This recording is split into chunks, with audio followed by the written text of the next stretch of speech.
আজকে চলে এলাম যমুনা ফিউচার পার্ক। এখানে লেখা আছে মহিলা প্রবেশ, নাহলে পুরুষ প্রবেশ। পুরুষটাতে ঢুকে গেলাম।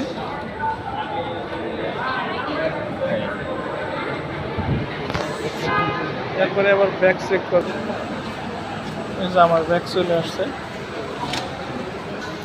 এরপরে দেখেন সুন্দর সুন্দর খেলনা, সব ঘুরে ঘুরে দেখাবো আপনারও। ওরে মার্কেট কি কিনবেন, সাক্ষাৎকার বসাতে করলাম না।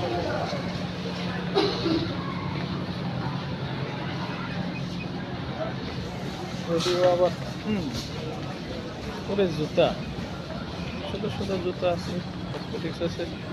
মার্কেটের কোনো শেষ নেই। আমি সব চলে আসলাম। ওরা তো পছন্দ হয়ে গেছে, ওকে নিয়ে নেবো নাকি।